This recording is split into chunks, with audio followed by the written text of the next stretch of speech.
আন্তর্জাতিক বাংলা সংবাদে সবাইকে স্বাগত। সুপ্রিয় দর্শক শ্রোতা, পৃথিবীতে চলমান রয়েছে তৃতীয় বিশ্বযুদ্ধের আনাগোনা। জানিয়ে দিব আমাদের হাতে থাকা সর্বশেষ আন্তর্জাতিক আপডেট বাংলা সংবাদ।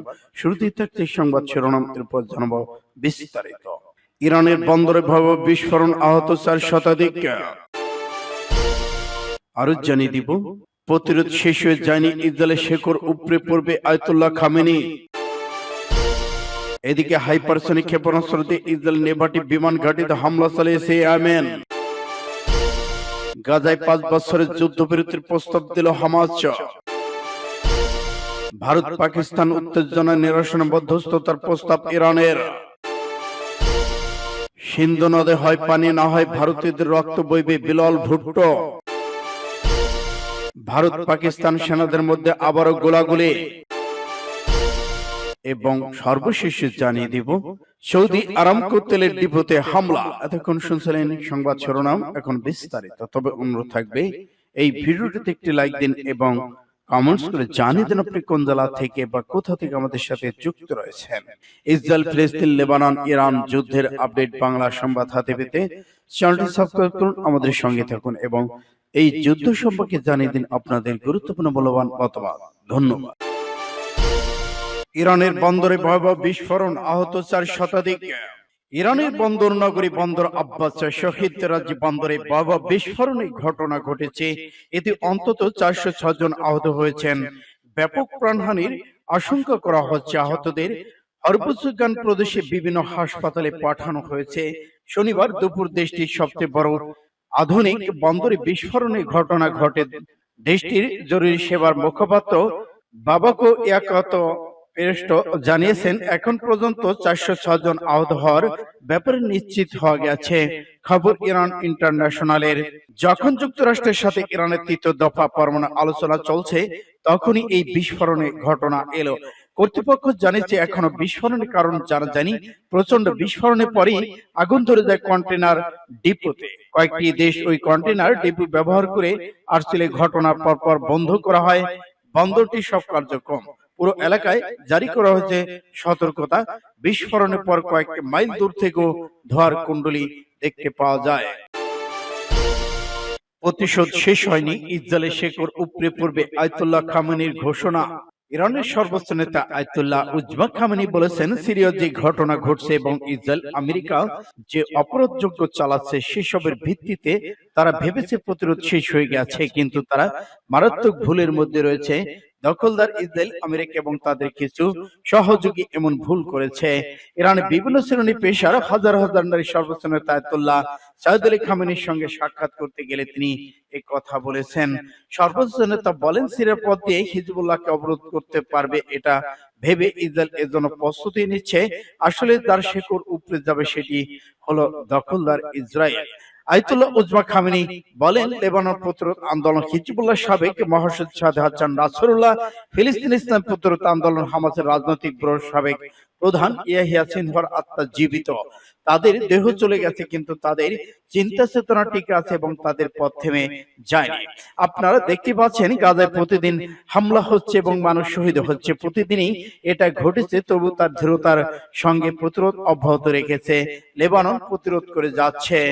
আয়াতুল্লাহ খামেনি বিশ্বে নারী ইস্যু বিভিন্ন দৃষ্টিভঙ্গির অস্তিত্বের কথা তুলে ধরে বলেছেন, পুঁজিবাদের অনুসারী রাজনীতিবিদরা গণমাধ্যমকে কাজে লাগিয়ে মিথ্যাচার অসহায়তার মাধ্যমে কথিত দার্শনিক মানবতাবাদী তথ্যের আড়ালে বিশ্বে নারী ইস্যুতে হস্তক্ষেপ করেছে। সূত্র ইন্ডিয়া টুডে। হাইপারসনিক ক্ষেপণাস্ত্র দিয়ে ইসরায়েলের নেভাটি বিমান ঘাঁটিতে হামলা চালালো ইয়েমেন। গাজা উপত্যকায় গণহত্যার শিকার ফিলিস্তিনিদের প্রতি অবিচল সমর্থনের অংশ হিসেবে ইয়েমেনের সশস্ত্র বাহিনী নেঘেব মরুভূমির উপরে একটি কৌশলগত ইসরায়েলি সামরিক অবস্থানকে লক্ষ্য করে প্রতিশোধমূলক হামলা চালিয়েছে। ইয়েমেনি সশস্ত্র বাহিনী মুখপাত্র ব্রিগেডিয়ার জেনারেল ইয়াহিয়া সারি এক বিবৃতিতে জানিয়েছেন, আজ শনিবার বেয়ারশার 15 কিলোমিটার দক্ষিণ পূর্বে অবস্থিত নেভাটিম বিমান ঘাঁটিকে লক্ষ্য করে দেশীয় প্রযুক্তিতে তৈরি ফিলিস্টিন টু হাইপারসনিক ব্যালিস্টিক ক্ষেপণাস্ত্র ব্যবহার করেছে ইয়েমেনি বাহিনী। ইসরায়েলি বিমান প্রতিরক্ষা ব্যবস্থায় ক্ষেপণাস্ত্রগুলোকে বাধা দিতে ব্যর্থ হয়েছে। ইয়াহিয়া সারি জোর দিয়ে বলেছে, ইয়েমেনি বাহিনী তাদের দেশ মার্কিন আগ্রাসনের বিরুদ্ধে লড়াই চালিয়ে যাবে এবং নির্যাতিত ফিলিস্তিন জাতিকে আরো বেশি সমর্থন দেবে। ইয়েমেনের একজন সিনিয়র সামরিক কর্মকর্তা বলেছেন, গাজা ইসরায়েলের স্থল বিমানবন্দর এবং অবরোধ সম্পূর্ণভাবে প্রত্যাহার না হওয়া পর্যন্ত ইয়েমেনি সশস্ত্র বাহিনী তাদের অভিযান বন্ধ করবে না। গাজায় ইসরায়েলের নৃশংসতা ইয়েমেনের বিরুদ্ধে মার্কিন যুক্তরাষ্ট্র ব্রিটেনের আগ্রাসনের প্রতিক্রিয়ায় ইয়েমেনের সশস্ত্র বাহিনী লোহিত সাগর ও সংলগ্ন অঞ্চলে ইসরায়েলে মার্কিন ব্রিটিশ যুদ্ধ জাহাজকে লক্ষ্য করে ধারাবাহিক হামলা করেছে। গাজায় গণহত্যা যুদ্ধ তীব্রতর হওয়ার সাথে সাথে ইসরায়েলের সামরিক সরবরাহ বাধা সৃষ্টি করার উদ্দেশ্যে ইয়েমেনি গুরুত্বপূর্ণ সামুদ্রিক রুটগুলোতে কৌশলগত অবরোধ করা এবং গাজায় চলমান মানবিক পরিস্থিতি সম্পর্কে আন্তর্জাতিক সম্প্রদায়কে পদক্ষেপ নেওয়ার আহ্বান জানান সূত্র পাঁচ টুডে এমএ। গাজায় 5 বছরের যুদ্ধবিরতির প্রস্তাব দিল হামাস। ফিলিস্তিন স্বাধীনতাকামী সংগঠন হামাসের এক কর্মকর্তা জানিয়েছেন, গাজায় যুদ্ধ বন্ধ এবং ইসরায়েলি বন্দীদের মুক্তির বিনিময়ে তারা 5 বছরের যুদ্ধবিরতিতে সম্মত হতে প্রস্তুত রয়েছেন। হামাসের একটি প্রতিনিধি দল বর্তমান কায়রোর অবস্থান করছেন। সেখানে তারা মিশরের মধ্যস্থতাকারীদের সঙ্গে গাজায় 18 মাস ধরে চলা ইসরায়েলি আগ্রাসন থেকে উত্তরণের উপায় নিয়ে আলোচনা করেছেন। শনিবার সেই আলোচনার মধ্যে এমন প্রস্তাব দিয়েছে ফিলিস্তিনি সংগঠনটি। খবর মেহের নিউজের। একদিকে গাজা জুড়ে চলছে ইসরায়েলের তীব্র বিমান হামলা, অন্যদিকে কায়রোর আলোচনার মাধ্যমে সমাধান খুঁজছে হামাসের প্রতিনিধি দল। এর বিপরীতে দৃশ্যত ফিলিস্তিনি সংকটের বিভাজন রেখা টেনে দিয়েছে আরো স্পষ্ট ভাবে। ডেইলি সাবাহ জানিয়েছে, মঙ্গলবার কায়রো পৌঁছেছে হামাসের এই প্রতিনিধি দল, যার নেতৃত্বে দিচ্ছে ফিলিস্তিনি মুক্তিকামী সংগঠনটির প্রধান মুখপাত্র আলোচক খলিল আল হাইয়া। হামাসের দাবি, তারা যুদ্ধবিরতি কার্যকরের জন্য নতুন কিছু ধারণা নিয়ে এসেছেন। হামাসের এই কর্মকর্তা জানান, হামাস গাজা উপত্যকায় 5 বছরের জন্য একটি পূর্ণ যুদ্ধবিরতি পরিকল্পনা করেছে, যার মাধ্যমে তারা গাজা যুদ্ধ পুরোপুরি বন্ধ করতে চান। তিনি বলেছেন, হামাস একটি মাত্র ধাপে সব বন্দী বিনিময় এবং 5 বছরের যুদ্ধবিরতিতে প্রস্তুত রয়েছেন। এদিকে কায়রোতে যখন হামাস আলোচনার মাধ্যমে সমাধান খুঁজছে, ঠিক তখনই ইসরায়েলি বাহিনীর বিমান হামলায় গাজা আরো 56 ফিলিস্তিনি নিহত, 108 জন আহত হয়েছেন। এরই মধ্যে গাজা একটি বাড়িতে ইসরায়েলি বিমান হামলায় অন্তত 10 জন নিহত হয়েছে, আরো অনেকে ধ্বংস স্তূপের নিচে আটকে পড়ে আছে। সূত্র ইন্ডিয়া টুডে। ভারত পাকিস্তান উত্তেজনা নিরসনে মধ্যস্থতার প্রস্তাবে ইরানের সৌদি পররাষ্ট্রমন্ত্রী। ভারতের জম্মু কাশ্মীরে 26 বেসামরিক নাগরিক নিহতের ঘটনায় যখন মুখোমুখি দিল্লি ইসলামাবাদ, এমন সময় মধ্যস্থতার প্রস্তাব দিয়েছে ইরান। এছাড়া সৌদি পররাষ্ট্রমন্ত্রী ফয়সাল বিন ফারহান আল সৌদি দুই দেশের মধ্যে সঙ্গে টেলিফোনে যোগাযোগ করেছেন। এক্স বার্তায় ইরানের পররাষ্ট্রমন্ত্রী সৈয়দ আব্বাস আরাগচি বলেন, ভারত ও পাকিস্তানের ভ্রাতৃত্ববোধী প্রতিবেশী ঐতিহাসিক সাংস্কৃতিক মেলবন্ধন রয়েছে এই দুই দেশের মধ্যে। প্রতিবেশী রাষ্ট্রের মতোই আমরা তাদের গুরুত্বপূর্ণ শীর্ষে রাখি। তেহরান তাদের দিল্লি ইসলামাবাদের অফিসে আলোচনার জন্য প্রস্তাব দিয়েছেন। এ ব্যাপারে কূটনৈতিকভাবে এগিয়ে মধ্যপ্রাচ্য দেশ সৌদি আরব দেশটির পররাষ্ট্রমন্ত্রী টেলিফোন আলাপ করেছেন ভারতের পররাষ্ট্রমন্ত্রী এস জয়শঙ্করের সঙ্গে। বিষয়টি জয়শঙ্কর নিজেই তার টুইটারে জানান। এছাড়া পাকিস্তান পররাষ্ট্র মন্ত্রণালয় বিষয়টি নিশ্চিত করে জানান, প্রিন্স ফয়সাল পাক পররাষ্ট্রমন্ত্রী ইসহাক দারকে ফোন দিয়েছেন। এই সময় পাকিস্তান পহেলগামের ঘটনা সংক্ষেপে তুলে ধরেন। তিনি ভারতের তোলা অভিযোগ অস্বীকার করেছেন। এদিকে পহেলগামের সাম্প্রতিক ভয়াবহ সন্ত্রাসী হামলায় আন্তর্জাতিক তদন্ত চেয়েছে পাকিস্তান।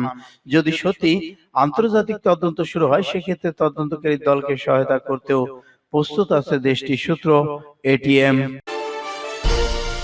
সিন্ধুতে হয় পানি, না হয় ভারতীয়দের রক্ত বইবে বিলওয়াল।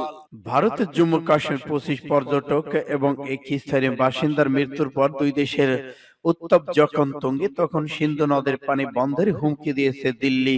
এরই মধ্যে ভারতের জনশক্তি স্ত্রী মন্ত্রী সি আর পাতিল কেন্দ্রীয় স্বরাষ্ট্রমন্ত্রীর সঙ্গে বৈঠকের পর জানিয়েছেন, পাকিস্তানে ফোঁটা পানিও তার প্রবাহিত হতে দেবেন না। এবার পাকিস্তান পিপলস পার্টি পিপিপি চেয়ারম্যান বিলাল ভুট্টো জারদারি বলেছেন, সিন্ধু নদের হয় পানি বইবে, না হয় ভারতীয়দের রক্ত। শুক্রবার সিন্ধু প্রদেশের শুক্কুর জেলা পিপিএ সমাবেশে বিলালের এই কথা বলেন বলে দ্য এক্সপ্রেস ট্রিবিউন জানিয়েছে। সিন্ধু নদ ডাকাতির চেষ্টা করেছে ভারত, এমন অভিযোগ তুলে বিলাল ভুট্টো বলেন, সিন্ধু সভ্যতার প্রকৃত উত্তরসূরিরা পাকিস্তান বসবাস করে। সিন্ধু সভ্যতার উত্তরসূরি হিসেবে পাকিস্তান কখনোই এই নদের উপর দাবি ছাড়বে না। পহেলগামী হামলার পর ভারতের সিন্ধু নদের পানি চুক্তি থেকে একতরফাভাবে বেরিয়ে আসার প্রসঙ্গে তিনি বলেছেন, নরেন্দ্র মোদী সিন্ধুর উত্তরাধিকারের জন্য চিৎকার করলেও এই সভ্যতার প্রকৃত উত্তরসূরি কখনো পাকিস্তানের মাটিতে আছে। তিনি আরো বলেছেন, পাকিস্তান বা আন্তর্জাতিক মহল মোদীর যুদ্ধকেন্দ্রিক মনোভাব বা সিন্ধু নদের পানি সরিয়ে নেওয়ার প্রস্তাব সমর্থন করবে না। ভারত নিজেদের ব্যর্থতা ঢাকতে পাকিস্তানের উপর দায় চাপাচ্ছে বলেও মন্তব্য করেন তিনি। সূত্র পাঁচ টুডে। ভারত পাকিস্তান সেনাদের মধ্যে আবারও গোলাগুলি। ভারত পাকিস্তান যুদ্ধের দামামার মধ্যে নিয়ন্ত্রণ রেখার আগের রাতের মতো গত রাতে দুই দেশের মধ্যে সেনাদের গুলি বিনিময় হয়েছে।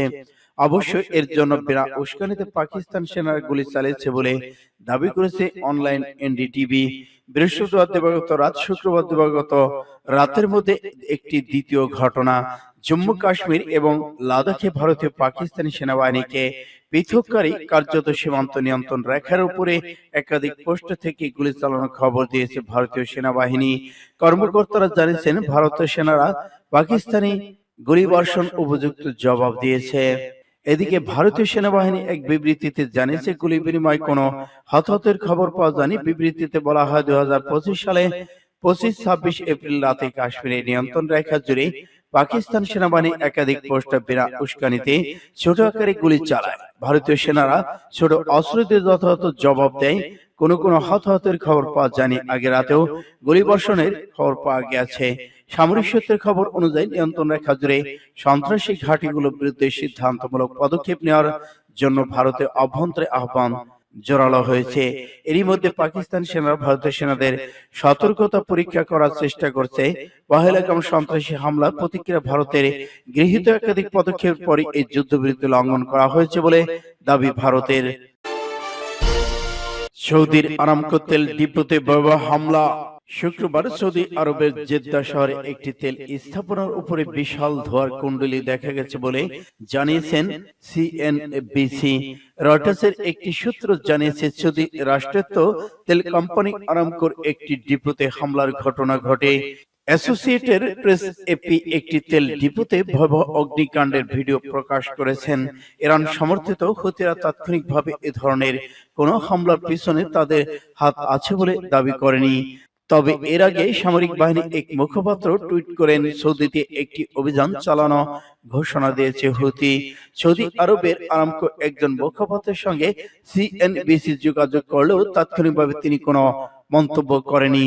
এপির খবরে বলা হয়, শহরে আন্তর্জাতিক বিমানবন্দর দক্ষিণ পূর্ব দিকে অবস্থিত নর্থ জেদ্দায় বালকু প্লান্টের কাছে আগুনের অবস্থান ছিল। চলতি সপ্তাহে শেষে জেদ্দায় একটি ফর্মুলা 1 রেস অনুষ্ঠিত হওয়ার কথা রয়েছে। একাধিক মিডিয়া রিপোর্ট অনুযায়ী আমানের হুতি গ্রুপটি জানিয়েছে, তারা একটি সামরিক অভিযানের বিষয়ে বিবৃতি জারি করেছে। সূত্র ফাস্ট টুডে।